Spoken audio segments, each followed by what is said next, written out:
l'importance de ce projet, c'est que c'est un projet qui regroupe plusieurs chercheurs qui ne travaillent pas dans la même discipline. Nous avons des géologues, nous avons des chimistes, nous avons donc des médecins et d'autres partenaires sociaux comme la SDE, donc l'ONAS et ainsi de suite. Donc, et ça rentre dans le changement de paradigme qui s'est imposé au niveau des institutions universitaires. Parce qu'aujourd'hui, nous savons que la science ne peut pas marcher sans la transdisciplinarité.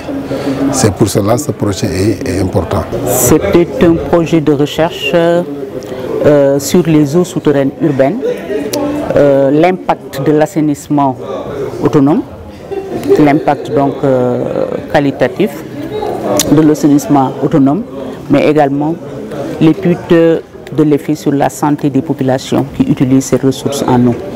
C'est un projet qui a duré pratiquement 5 ans, qui a été financé par la Royal Society. Pratiquement, à part la recherche, il y a eu un volet renforcement de capacité dans ce projet.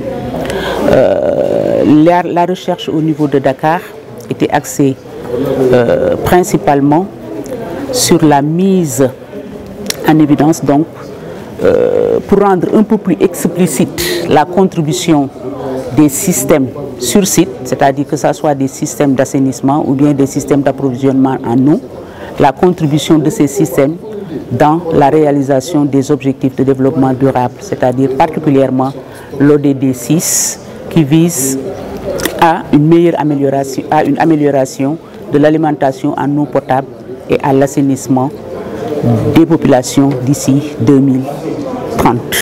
Ce que l'UCAD peut gagner dans ce genre de projet, il y a d'abord le renforcement de capacité de nos collègues. D'abord, ça c'est la première chose. La deuxième chose, c'est l'ouverture vers les autres universités, surtout les universités anglophones. Mais aussi l'ouverture vers donc, les partenaires sociaux, les entreprises nationales et internationales. Donc c'est surtout ça.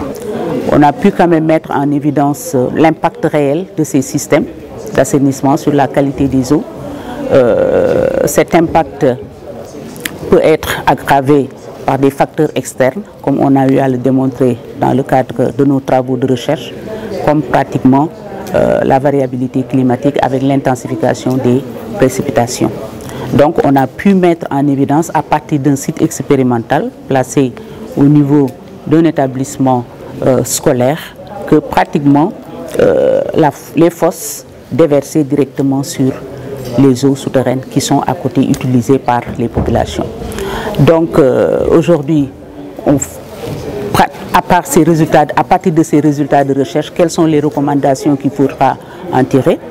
Donc d'abord, il faut retenir que ces systèmes sur site, c'est-à-dire du point de vue assainissement, les fosses septiques, les latrines, ce sont des ouvrages extrêmement importants qui contribuent beaucoup dans la réalisation de ces ODD. Également, l'alimentation en eau sur site à travers les pompes Jambar, à travers les puits. Également, c'est très important dans l'acquisition, dans l'approvisionnement en eau. Ce qu'il faudra également retenir, c'est la nécessité d'aller vers une amélioration de ces ouvrages, parce que ça déverse directement et tout ce que ça comporte comme dégâts, comme danger.